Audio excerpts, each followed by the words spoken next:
So, welcome to the next edition of the Rare Business Podcast. With me today, I have Dr. no less, Jack Lewis. Hi, Jack. Hello. So, Jack, for the benefit of our listeners and readers, can you tell us a bit about you and tell us a bit about the work that you do? Yes, so I'm a biologist, really, at core. That was my favourite subject at school. I took it to university to study neuroscience because I thought the brain was the most fascinating aspect of human biology. I then went on to do a PhD at University College London, scanning brains, trying to understand multisensory integration, how all of our senses come together in consciousness. Mm-hmm. And then I went out to Germany to do some postdoctoral research, more brain scanning. And when I came back, by that time, I had become very hacked off with the fact that there was lots and lots of fascinating, relevant and useful information tucked away in the neuroscience literature, mm-hmm. to which only scientists really have access because of all of the sort of technical jargon that's mm-hmm. used to sort of expedite the process of communication in science. So I then sort of decided in 2009, when I came back from Germany, I'm going to make all of these insights available to the widest possible audience. And then spinning off from that, I started a consultancy business called Neuroformed, mm-hmm. which is short for Neuroscience Informed Consultancy, mm-hmm. Which kind of, you know, so on one side I do TV and radio and books and stuff for the purpose of the sort of general public, and then the consultancy is more getting those same ideas and channeling them in to help people improve their businesses, whether it's, more effective marketing, better strategy, better staff training so that companies can get more out of their employees, all of the above. We all have a brain, every single person on planet Earth. So if you know a lot about neuroscience, then there are an awful lot of ways to help people benefit from it. Fantastic. Now, you've just written a book recently written a book and had it published called Sort Your Brain Out, which I've noticed I've just kind of put a typo in there. I called it Sort Your Brain Out, but actually that might be better title in fact, but actually Sort Your Brain Out is the more accurate one. So can you tell us a little bit about it and kind of what's the purpose of the book? Yeah, so it all dates back to the fact that the first thing I did when I came back from Germany was do a show on Sky One called How to Get What You Want. Uh-huh. And somebody who organises conferences saw that and thought, this could be interesting as a sort of motivational speaking spot at a conference. Right. And it was out at this conference in Tenerife in front of lots and lots of pharmaceutical sales reps, where I was kind of, disseminating this good neuro stuff to help people sell better. Mm-hmm. And I met Adrian Webster, my co-author. Right. And he was a brilliant motivational speaker, a pre-existing international best-selling business author. So essentially, I wrote chapters and did my best to make it as accessible as possible. It was still a little bit overly technical. And Adrian was my filter, so he discarded bits that he thought were irrelevant to the average business person, which he knows much more about than I do, right. With 20 years experience behind him. And then he rewrote it, we kind of rewrote it together to make it flow more. He writes in the way that people would usually hear him speak. Right. So people have found that you can rattle through this bit, sort your brain out very, very quickly, and that's good in people under a lot of time pressure, and they love that sort your brain out can be got to in about 6, 7, 8 hours. Quite a lot of people do it in one sitting. And so the aim of Sort Your Brain Out was basically to give people a sort of introduction to their brain. It's the most sophisticated organ in the known universe, and yet it doesn't come with a user guide.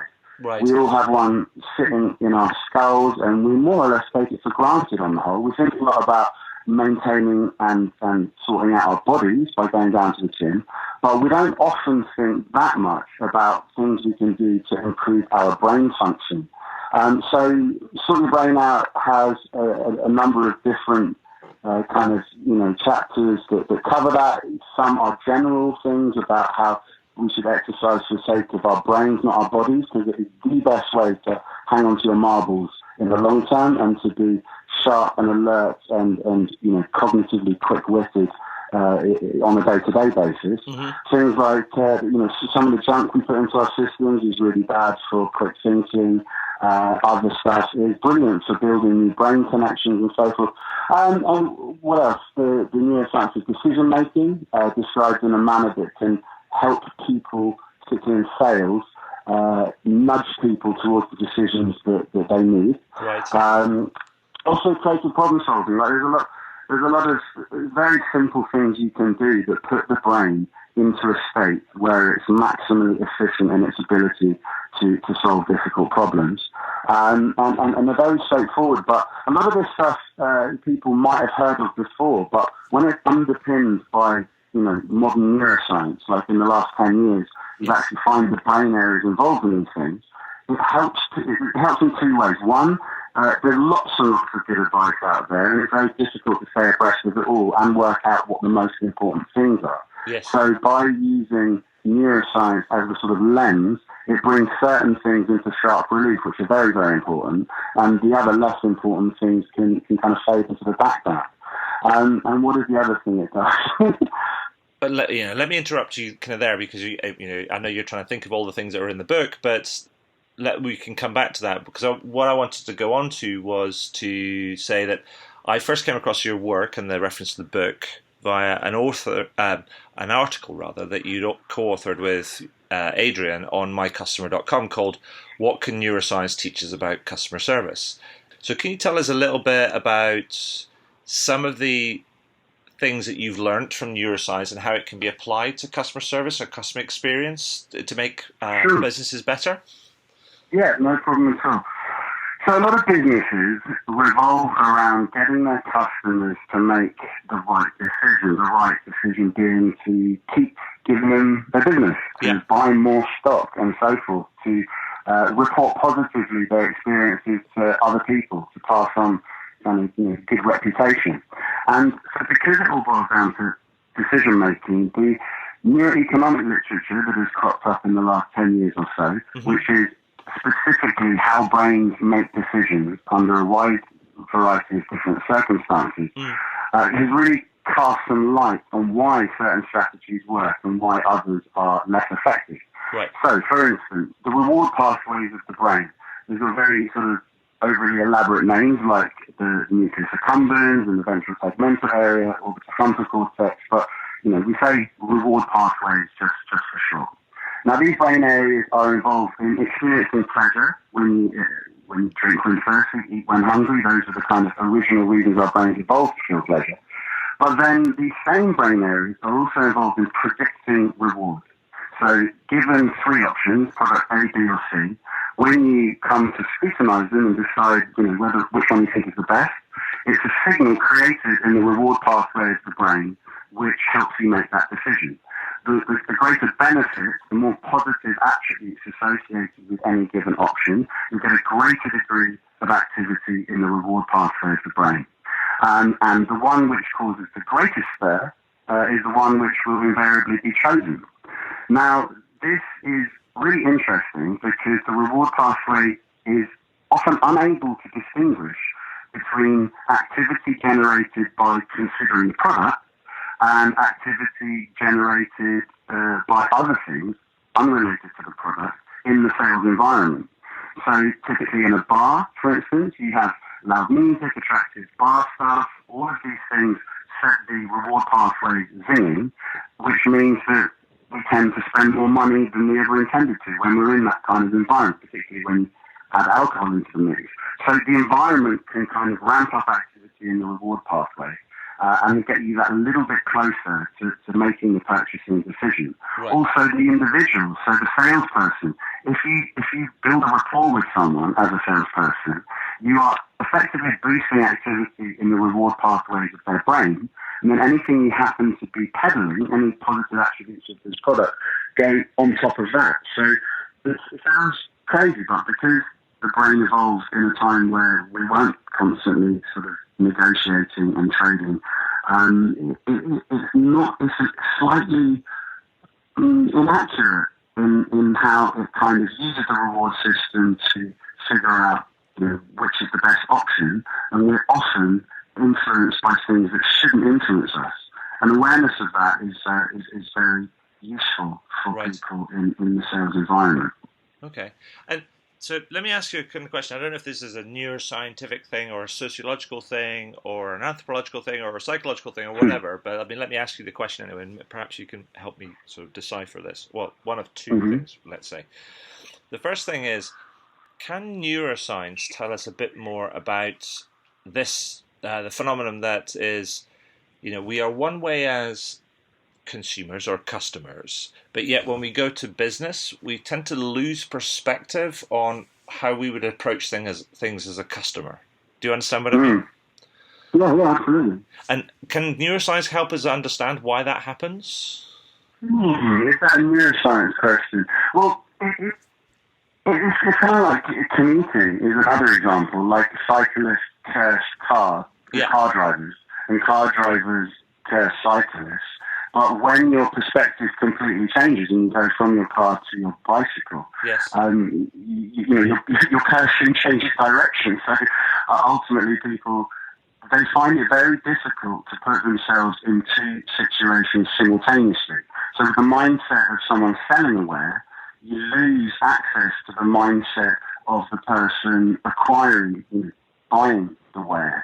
And so, it is really, really good practice to constantly try and play mind experiments where you can put yourself in the opposite situation and to be mindful of it. Because so neuroscience can very much bring something to light here, because our mind state, our brain state, is very much attuned to our environment. Right. So when you go into a shop, all of those cues around you, if it's not the shop that you work in, of course, it puts you into looking for the best deal, or quickly getting the item you're looking for and getting out before you get upsold. Yeah. Whereas when you're the person selling the ware, when you get in your car and go to work or whatever, when you get there, you're in a completely different mind state, and it's because our brain state is very much kind of yoked to cues in the environment. Right. And when you encounter those cues, it puts you in the appropriate mindset. And it's basically, there's so much information in all of our brains that it's a way of filtering and making accessible only the information that's most important to that environment and the behaviors that we execute in those environments. Okay. Do you know what I mean? Does that make sense? Yeah, I think it does. Because I think it also kind of relates on to my second question, which is, and I think it's related to keys and triggers and things. And so, for example, that there's the idea that you go to a restaurant and you're welcomed by the maitre d' and shown to your table, and the waiter or the waitress kind of comes over and tells you about the menu and the specials and everything else, and it's all great. And then the food comes and it all tastes fantastic, and then you excuse yourself and you go to the bathroom and the bathroom's a mess. And then you completely change kind of what you think about the restaurant, your perception or perspective on the restaurant. And somebody kind of put it in a really good way where they said, we're not an expert in the things that we don't understand, obviously, but an expert in the things that we do. So we don't necessarily understand. We're not an expert in preparing, haute cuisine, but we are an expert in keeping a clean bathroom. Mm-hmm. And therefore, we judge kind of people through things that we understand, not through things that we don't understand. That's right, but there's also the fact that when you go into a restaurant, people rarely get to see the kitchen. You rarely get to see behind the scenes. There's kind of on stage and then there's backstage. Yes. And so on stage we expect, it boils down to expectation. We have an expectation for how things should be. Mm-hmm. And if service, food meets our expectations, then we can be happy with it, we can enjoy it, and we can report positively to anyone who cares to ask how it went. Mm-hmm. But then if our expectations are not met, then there's trouble. And from a neuroscience perspective, it's because, going back to the reward pathways, an unexpected surprise, a positive surprise, that is, gives us a disproportionately large response in the reward pathway of the brain. Right. Let's say if you could get 1 unit of increase in activity when you're expecting the treat, if it comes out of the blue, then you get maybe a threefold increase instead. Right. But if you were to lose out, if you were to make a loss of some description and you're expecting it, of the same degree you get a -1 unit, a suppression of activity. Right. And this is the key point.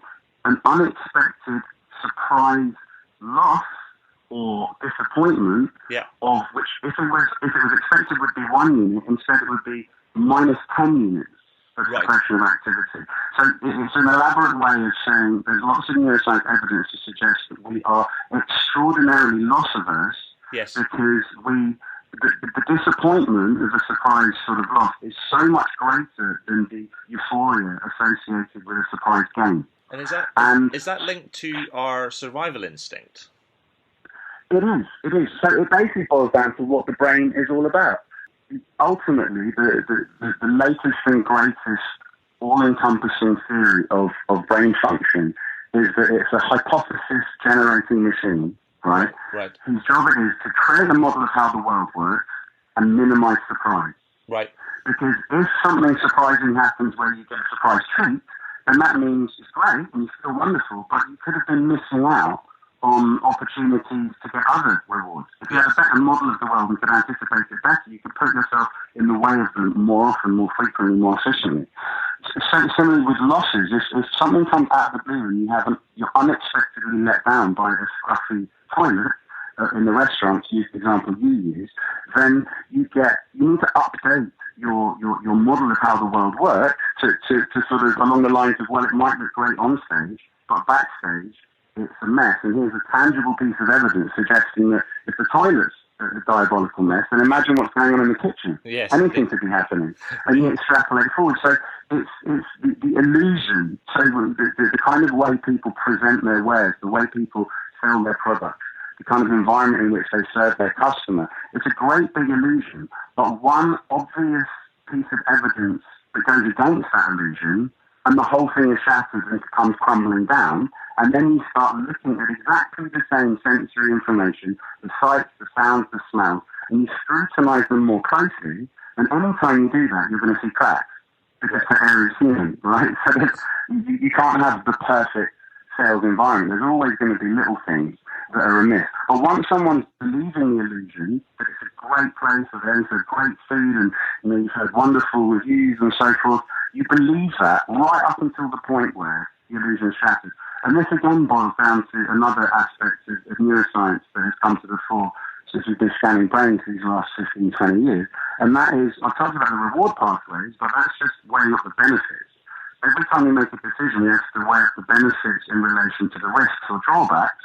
There's another brain area involved in, well, 2 brain areas, in fact. One is the anterior insula, which is the brain area involved in generating sense of unease, and to a very extreme degree, then disgust. If you see a rancid piece of food, it's the anterior insula that makes you feel revolted. Right. And then there's another brain area called the amygdala, which is all about alarm bells.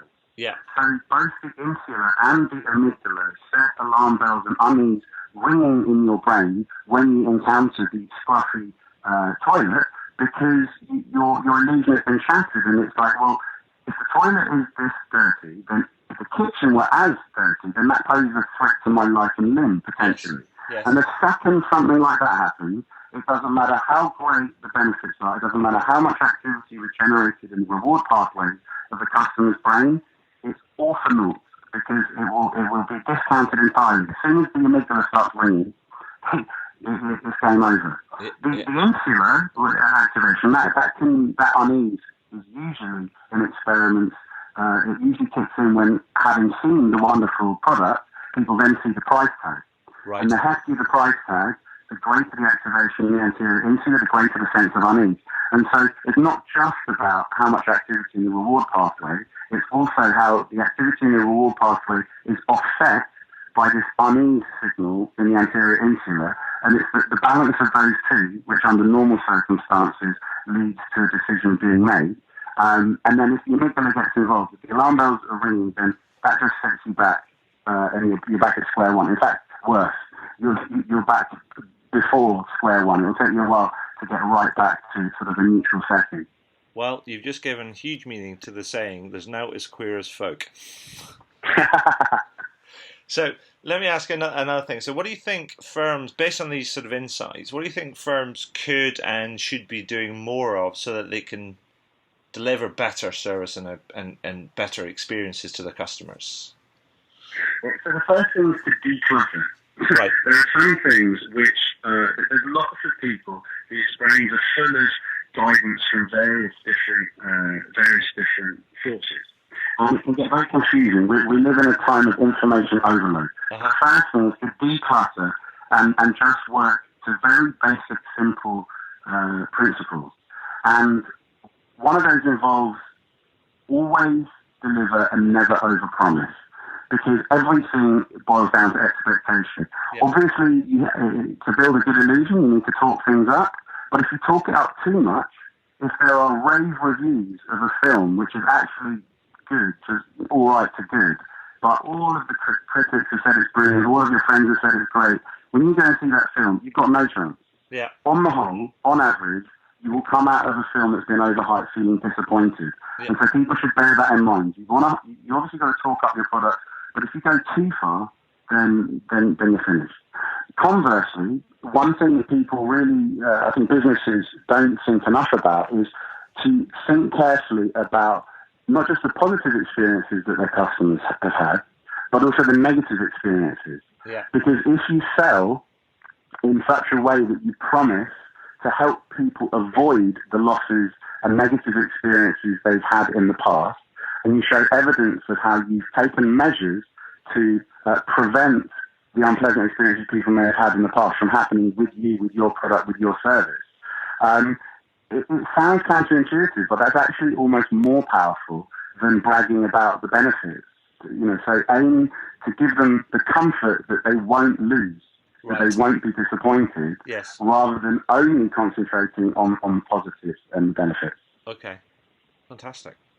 So, is there anything else that you think that we should be, we should be doing? I mean, this stuff doesn't necessarily just apply to how we deal with our customers. It also applies to how we deal with each other, in our lives and also within our organizations. I mean, is there anything else that springs to mind that you say, I think people should be doing more of this? Precisely, you are exactly right.